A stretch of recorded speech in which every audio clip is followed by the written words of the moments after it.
If super high highs and super low lows were a reading roundup, it would be this bitch.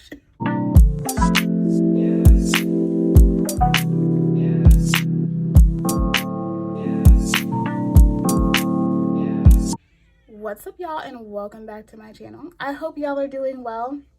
If you haven't already, make sure you tap into Book and Breakfast. Your girl was killing it in the kitchen, and I also supplied you some bomb, fluffy ass reads to go ahead and kick off your back to school season.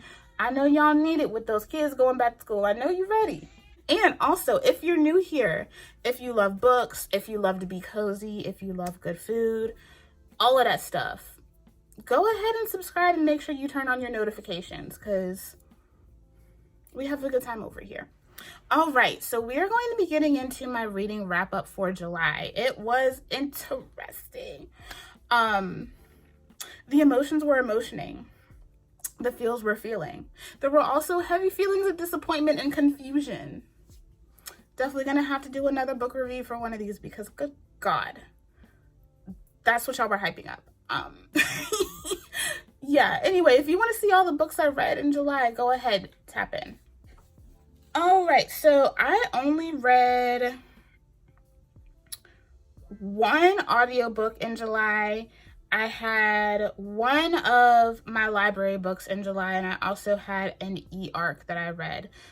Everything else was physical. So let's go ahead and get into the things that I don't have in my current collection. The first one was Still Beating by Jennifer Hartman. That was how I started off my month. Y'all, people told me that it was emotional. That's a different kind of emotional, okay? I'm just saying. Still Beating follows our girl, Cora. Cora is a regular girl living in her small town world, small town life. When we start off this story, she is, I believe, at a birthday party for her older sister. She ends up kind of hanging back. She doesn't want to go home, but she ends up being confronted by somebody that makes her really uncomfortable. And so she calls her sister and tells her that she really wants to go home.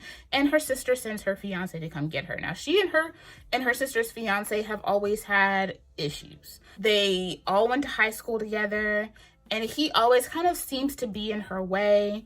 You know, they're snarky. They have this really like catty banter with each other, but you know, it just kind of is what it is. That's who they are. So of course, when he shows up and he sees some really gross dude trying to hit on her, he's like, and the guy asks outright, is this your lady? And they're like, hell nah. So he takes her, gets her in the car. They start driving home. They're arguing with each other like usual. And then they see cop lights. They pull over. And while they're waiting for the cop to show up, somebody busts the car window in, snatches Cora out of the car, and then knocks him out. And when they wake up, they are in the basement of the man who was trying to hit on her. What they don't know is that this man is a serial kidnapper. And what he does is he goes out and he finds a man and a woman that aren't together, don't have any type of romantic relation together. He ties them up in their basement, and he not only rapes the woman, but he forces the man to rape her, and basically grooms them into a situation where they end up falling in love for each other, and then he kills them. Of course, this is a sticky situation because this is her brother-in-law. This is someone that she's known forever. And they are just trying to get through this. And when they do get through it and they get out, it obviously causes some issues because as far as they know, no one has been in this situation and actually lived to talk about it and lived to deal with the repercussions of it. And of course, as you can imagine, after all of this happens, she and her sister's fiance end up having some relations. It was a lot. It was a lot. I was stressed. My chest hurt the entire time I was reading that book. I know a lot of people hate it for the like implied cheating trope. I don't know. It almost is like I feel like once that happened, like everything was void at that point. And I also didn't really carry a lot of sentiments for the sister, because the sister was like so just callous and uncaring about the fact that your baby sister was locked in a basement with a psycho who was raping her. And they didn't have the heart to tell the sister that what they were forced to do with each other. They didn't have the heart to tell her. They didn't have the heart to tell anybody. But there were so many times where the sister was just so uncaring and blasé about the things that had happened to them. And she often made comments about how, well, you weren't down there that long. And it's just like, sis, girl. And so it was one of those like shit show situations where you're just like, I don't really know how to be mad at these people. Like I can't. But the sister did actually make me really, really mad. Like she really pissed me off. It was a lot. I don't remember what star rating I gave the book. It was somewhere around a 3.5 or 4 stars. It was one of those where I feel like people don't talk about this book the way that they should. Like, I don't think people properly represent the book for what it is. So if any of those things that you hear about it and you know that that would be a heavy trigger, you would not be able to get through it, don't pick that book up. Don't. It was a good book, and to me it was well written. It was just a lot. Like, it was a lot. That book still stresses me out. That book still stresses me. The next one is Harlem Sunset by Nekesa Afia. This is the second book in the Harlem Renaissance Murder Mystery series from Nekesa. I went ahead and finished that off. I'm currently working on book 3. This follows our main character, Louise Lloyd, once again.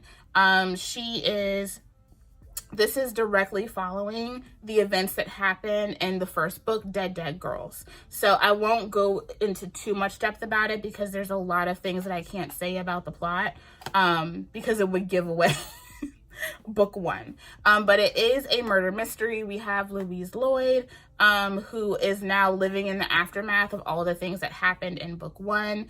And she is tired. She wants to move on with her life. She no longer wants to be known as the hero of Harlem. She is done. She is tired. But of course, motherfuckers won't let a sister live. Things get dicey when she and her girlfriend and her best friends are all partying one night after they lock up the bar. And when they wake up the next day, they realize that they have been drugged and one of their friends is dead. And now she and her girlfriend are being framed for the murder. It was really, really good. I actually gave this one a 5 stars. The first one I gave it 4 stars. This one I gave it 5. It was everything. It was mysterious, and there's a cozy aspect to it, but there were so many pieces of it that just made my soul ache for Louise. So I'm excited to see where the series takes us, because book 3 is taking us out of Harlem. So I am excited to see how things end up with this. If you love anything historical, if you love like those kind of darker but still cozy mysteries, you will absolutely enjoy the Harlem Renaissance murder mysteries. They're so good. So I'm excited to see, like I said, where things go with that. And then for my e-arc, my girl Goree-Bell did it again. Listen, you know that an author has the sauce, the utmost juice, magic in her fingertips. When you make a Black woman that lives in the South fall in love with a blonde-haired, blue-eyed sheriff named Ulysses. Look, I have had my eye on these 2 characters since the first book in the Blood Legacy series. So I did have the opportunity to arc read Candy Shop. Shout out to Goree-Bell for that. I adore the series. I adore it. It's so good. This one follows our girl Kandie Love and Ulysses Shelby.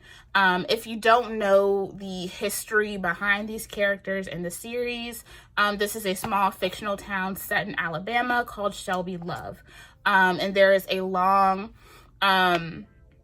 history between the Loves and the Shelbys, which are the two prominent Black and white families respectively in this town. They have been deeply connected since slavery, and the Loves and the Shelbys do not like each other, but they always find themselves crossed up with each other. And so Kandie is our troublemaking baker in the town, okay? She kind of has this reputation for being fast and loose and doing too much, but a whole lot of that is her masking her trauma. Kandie and Ulysses have a very tortured past. When Kandie was younger, she was kind of bounced around because both of her parents were dealing with mental illness, and they were constantly dealing with CPS and other people trying to take them out of the home. And after the last incident where they were picked up, they were put into a children's home that was run by the local pastor. Well, the local pastor was actually doing horrible things to the children and pimping out the kids. Yeah.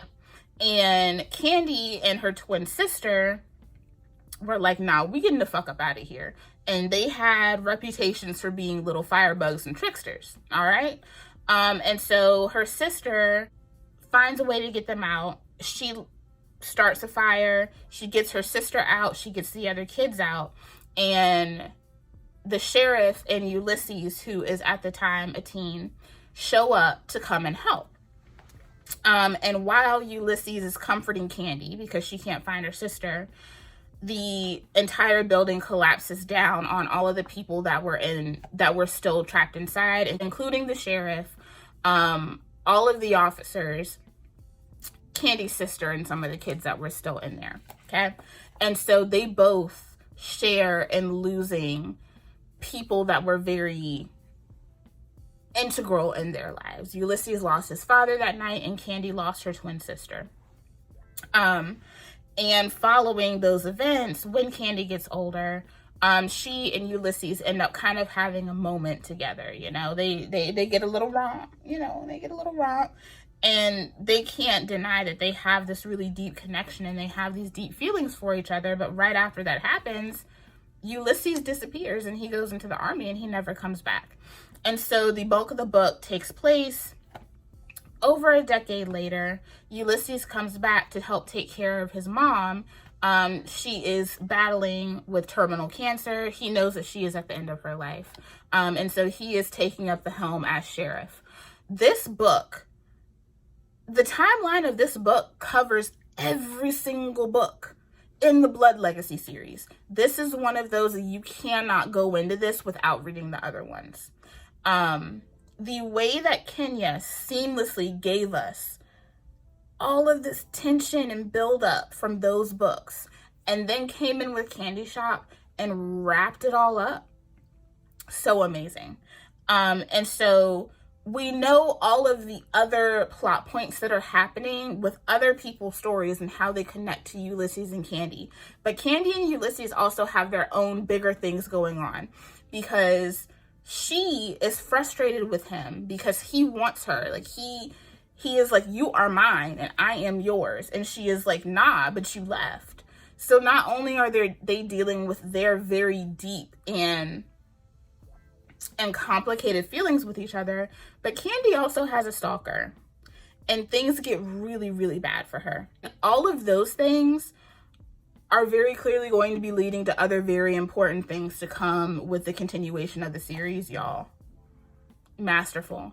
It's not a 5 out of 5, it's a 10 out of 5. Infinity. This was so good, even though Hisashi's still my favorite, but it was just masterful. Like, the culture and the history of Shelby Love that we get to see throughout the entire book, the complicated relationships between Kandie and Ulysses, and even Ulysses' mom. Like, it's everything. I absolutely adored it. If you have not gotten into the Blood Legacy series, baby, you need to. The first book is Bad Guy. If you love it dark, if you love interracial, and we have interracial of all kinds. We got we got them all, okay? If you love plus size Black FMCs getting loved on, if you love to see a little bit of that Southern culture up in that thing, you need to get into Goree-Bell. She's phenomenal. And with amazing dark romance comes very disappointing dark romance. I think I'm going to do a full review on this. You guys let me know if you want that, because I have some very specific feelings about this book that I don't think I can wrap up 100% here. Me and my boo Sari from Sari Reads over on TikTok, we buddy read this. And we were so ready to go ahead and read this book. We'd heard so much about it. The way the girlies were talking about it, it sounded like something that we love. But I just want to say, I think some of y'all girlies are delusional. And I see why the plot is lost a lot of the time when it comes to dark romance. Because this right here, I was like, this can't be the book that y'all are hooting and hollering about. It can't be. The Ritual by Shantel Tessier, I gave it a 2.5. Honestly, the more I think about it, it really is like a solid 2-star read for me. Y'all, where do I start with this book? Be nice. I'm finding it. It take you that long to find it? It does. You can see my face. The Ritual follows our two characters, Blakely and Riot, okay?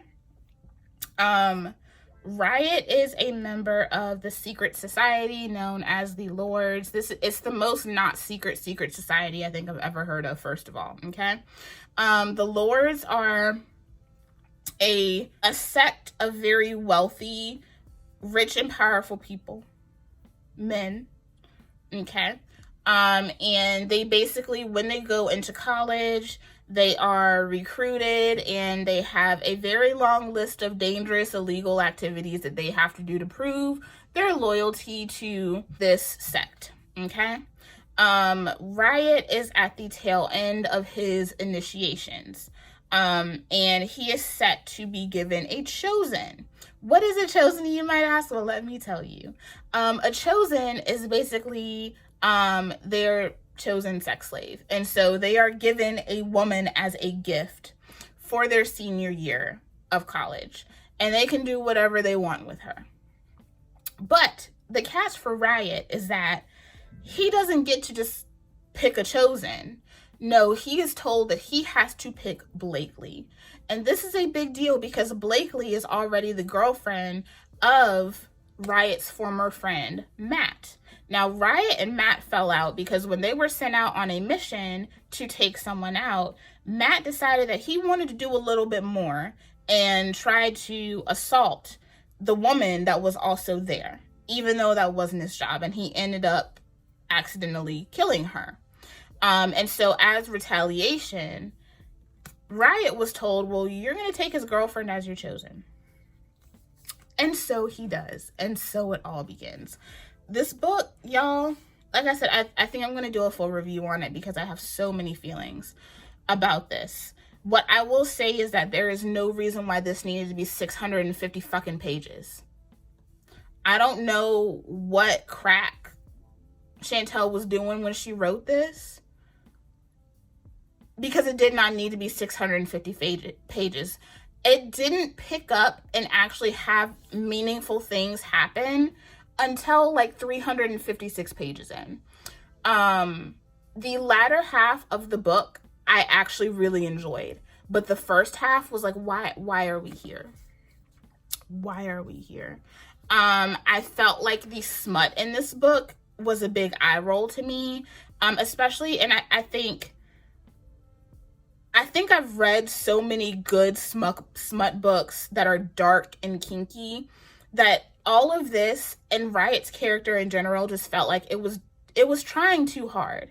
It was trying to prove how dark it was, not actually delivering really actually good smut. You know what I'm saying? Like, there is one point in the book where she expresses that she has always had consensual non-consent fantasies, and she tells him about this, and he asks her, like, is this something that you would want me to do? And she's like, yes. Homie doesn't wait even a full 24 hours before he is pulling up at her apartment and throwing a bag over her head and doing this. And it's like, there's no tension. Like, the chemistry was lacking for the first half of the book. And so, like, the sex was just a big eye roll, you know? Like, I've read plenty of CNC stuff. And there's tension. There's a buildup. Like, it is part of what makes CNC. So it's like, of course she knew who the fuck it was. You waited 5 minutes to do it, bro. Like, it was just lacking. And it felt like it was trying to give shock value, and the shock value wasn't even shocking. There's so many other things that I could say about this, but I will just leave this here. I understand why people I understand why there is so much disconnect in the dark romance community, because the way that people talk about this book and what this book actually gives, there's definitely some cognitive dissonance, and we will talk about it. But this was not a good read. It was not. The last half of the book made me feel like I do want to try another one from Shantel Tessier, because she can write. It's not saying that she's not a talented writer, but it was doing too much. I do want to read Tyson's book. I think that is the only other book I will pick up in this series that I will give a shot. The second book I have no interest in, because I know it's going to give me more of the same. So yeah, Tyson's book, I think that one is it The Sacrifice? I think I will probably give that one a shot, but I don't see myself reading The Center. This was a really big letdown, and that was way too many damn pages for it to be a letdown. And then we have another one that I wouldn't say it was a letdown. I just had some interesting feelings about it. And I think that this is one of those feelings that a lot of us get. If you read a lot of Monster, I think these are feelings that can come up for you if you are of this variety. Little Lick of Lust by Clio Evans. This is book 3 in the Creature Cafe series. And I was really excited to get into this book because it follows Rum. And we have kind of been getting little bits and pieces from Rum in book 1 and book 2. And so he is the bull that lives with the initial characters from book 1 and book 2. Book 1 was about a demon, Dante, and then book 2, what was he? Dragon. Yeah, he's a dragon. And they all live in the same house together. And so when Rum saw his besties find their perfect mates via the barista, he was like, I need to do this. Like, I'm ready. Like, I want my mate. And so he goes to the barista, and the barista's like, hey, I get it. Like, you're really rough and tumble. Like, you're really rough around the edges, and you're having a hard time finding someone that can really handle you, right? And so Rum is paired with Penny, and Penny is that girl that is like usually stands a lot taller than the guys, and she has a physique that doesn't necessarily match up to what a lot of men often go for. She's often considered to be a little bit more masculine, and she has her own dominant edge to her, and she is the perfect counterpart to Rum. I like them as a couple. The things that made this one not as fun for me are, one, I don't feel like we saw enough of them, you know, like, yes, it's a novella, it's small, but there was more of the other stuff that was going on in terms of what's happening in their world with other monsters coming after monsters that are being matched by the barista. But I just couldn't get past the fact that when Rum is in his glamoured form, he is described as a dark-skinned black man. And it just kind of gave me the ick. Of all the things to pick on that one, for it to be a bull. And if you're black, you get where I'm coming from. You get where I'm going with this. And a lot of the depictions that we have seen over time. I don't think that it was intentional. I think it's one of those things that I think it's an author trying to give diversity. Yeah. It's no slight to Clio Evans. I have been reading a lot of Clio Evans' work and I love it. I don't feel like it was intentionally something that was done. But it was something that just kind of gave me pause. And those of you, my Black folks that read monster romance get it. There are some times where we see things that we're just like, ooh.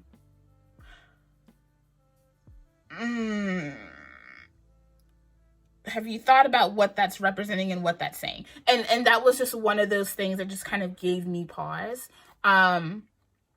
Overall, it was a good, short, super spicy read. If you like monster, if you like, nodding, breeding, all of that good stuff, you're gonna get it in here. If you like switch dynamics, you are going to get it in here. It was a good read. It was just, you know how sometimes you have things pop up in books and it just niggles at you the whole time you're reading it, and that was just one of those things that the entire time it just niggled at my brain and I just couldn't let it go.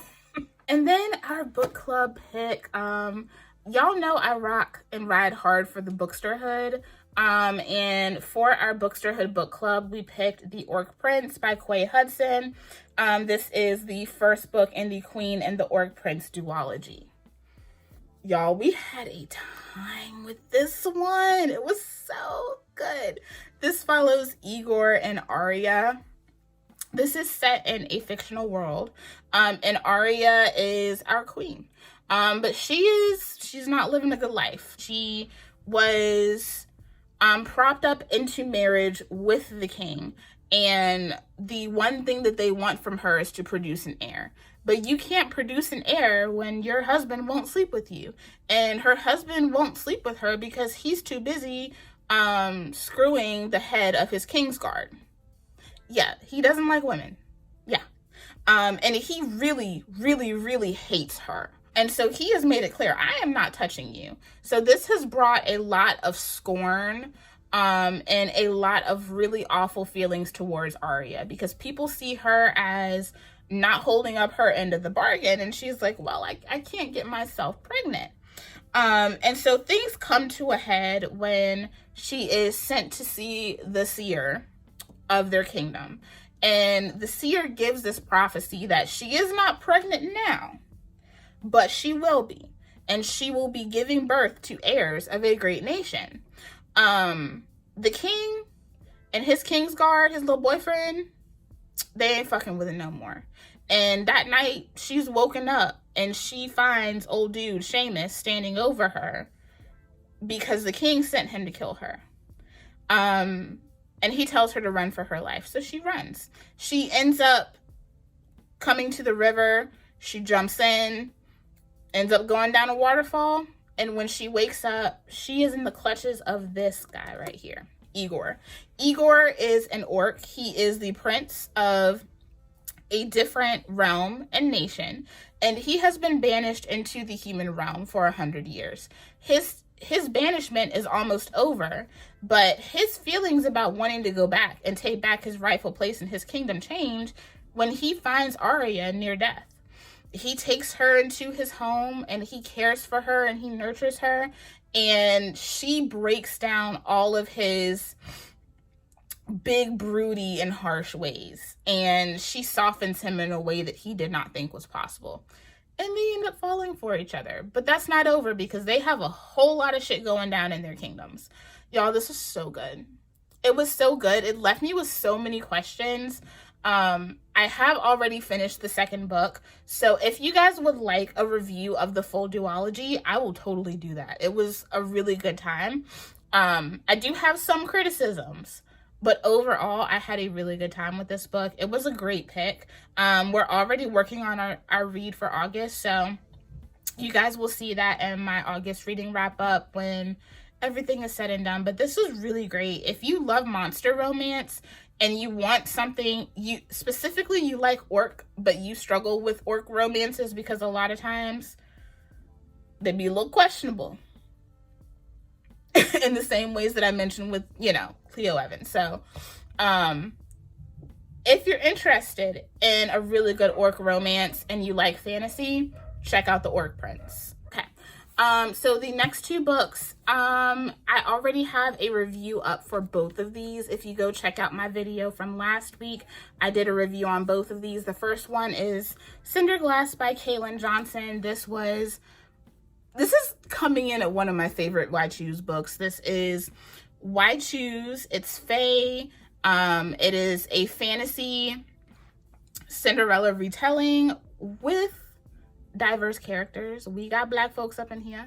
It was so good. It was so good. If you want to know more about it, go check out my review that's already on the channel. And then also A Cage of Crimson by K.F. Breene. Y'all know I love this series. This is the newest release in the Deliciously Dark Fairy Tales world. And this was everything. This is a Red Riding Hood dark, super smutty retelling. We have our alpha wolf Weston, who was coming after our girl Aurelia, who was our Red Riding Hood.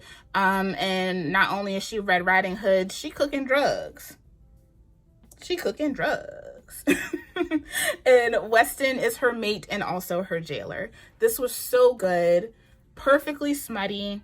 It's definitely giving found family as well. So if you're someone who likes found family elements in your books, I also highly suggest.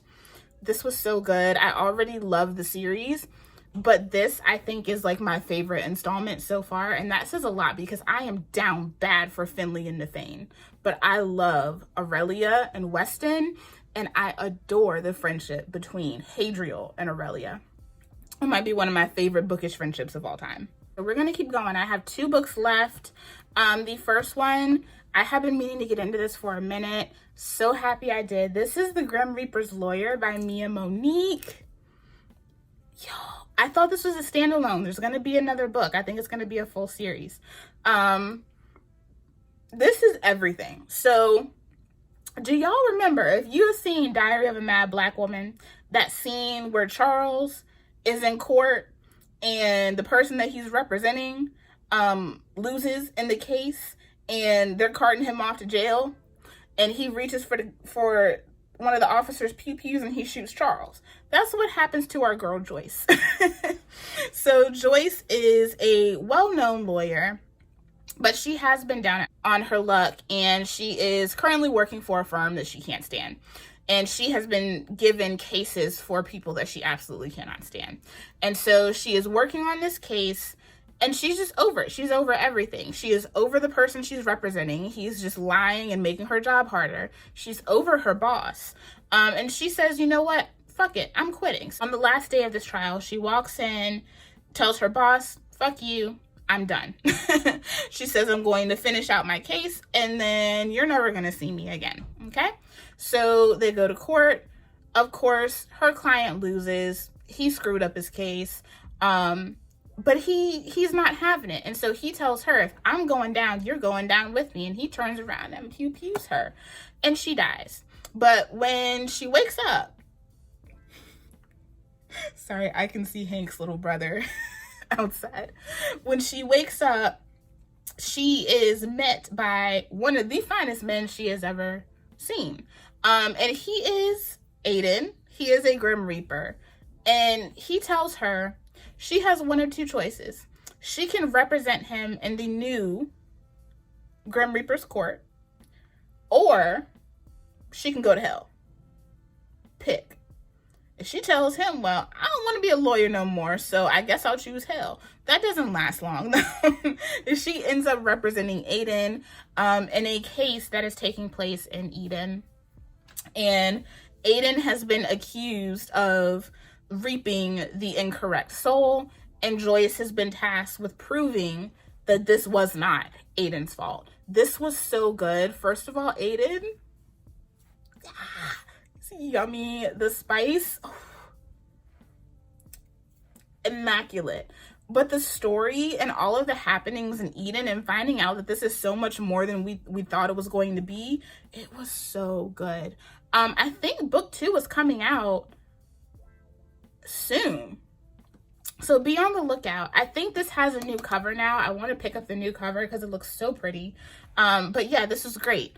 Super diverse. We have characters of every race, religion, creed, everything. And so I really enjoyed this. I love Joyce. Joyce might be one of my favorite FMCs. Like, she is so silly. She is hilarious, but she is smart. Like, she very much gives, like, Annalise Keating when she needs to, but she is very much one of the girls. And I love it, y'all. You have to get into it. Like, just trust it. Just trust the process. This was so good. And last but not least, I finally got my shit together and I finished this book, Eternally Cursed by January Rayne. I think I'm going to go ahead and start Eternally Rare this month because I do want to read her other series, the Shallow Cove Dark Dimension series. I want to work on that during spooky season. And that one right now is, I think, Honeysuckles and Snapdragon. That one is like super duper duper duper dark, so don't go into that one lightly. Eternally Cursed is book 4 in the Eternally series, in the Shallow Cove world by January Rayne. And this follows Onwil and Rue. Onwil is a werewolf with a very dark past, and Rue is a little elf. And one day Rue is just really going through it. She has not found her luck, and she is coming up on a time where if she does not find her luck, she is going to be banished to an unwanted land. And while she's kind of complaining to her friend about this, she starts to hear this howling in the background. She hears this loud howling, and she's like, what is that? And so she follows it, and it takes her to this huge like cove that's sitting in the middle of their sea.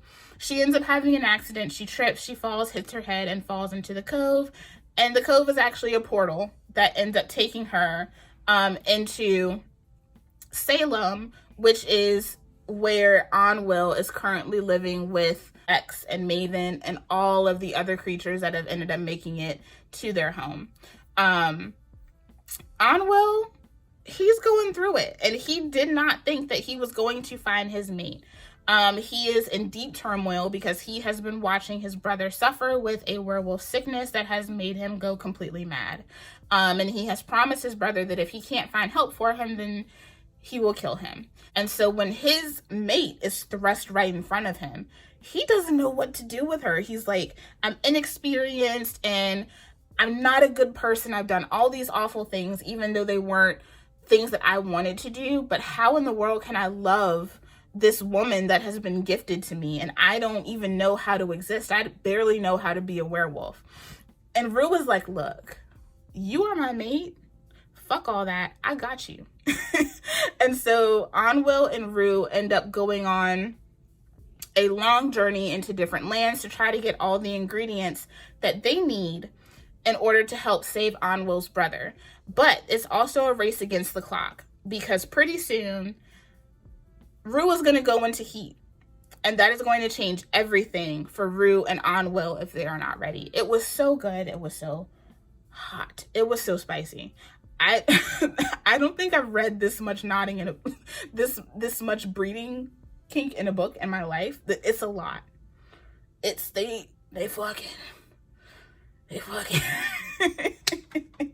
It was so good though. I adore Onwil. It was nice to see this more so like alpha type wolf with this super soft, fuzzy, and kind of unsure of himself exterior, and having a more dominant female figure in Rue. It was something else. And so many things started to come together in this book.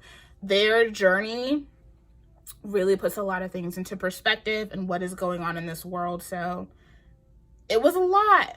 It took a minute for me to get through it because there was a lot to process. It's one of those you can't just speed through it. You got to understand what's going on because it's important. But it was so good. I adore January Rayne. Her writing is just phenomenal. The way that she incorporates all of these different paranormal elements with all of this like intense, hot and heavy smut is just a thing to behold. It was so good. Cannot wait to start Rarity's book. All right, babes, that is it for my July reading wrap up. Overall, I've read a lot of shit, y'all.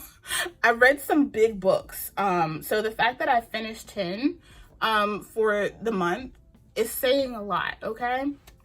I think still my top reads are a tie between A Cage of Crimson and Cindered Glass. They were so good. And of course, The Ritual was... that might be my least favorite book of the year. We'll see. We still have some time to go. But I will be posting a review on that because I do have some things that I want to discuss about that book with you guys. So yeah, that's it for this video. If there are other books that I showed you guys that you want specific reviews on, let me know, because I am going to be working to post more reviews, specific reviews for books. So let me know if there's any books in here that you want a dedicated review to. Leave it down in the comments. Let me know what you thought about this video, and I would love to hear all the things that you guys have read in the month of July. I love y'all, and I'll see you on the next one. Bye.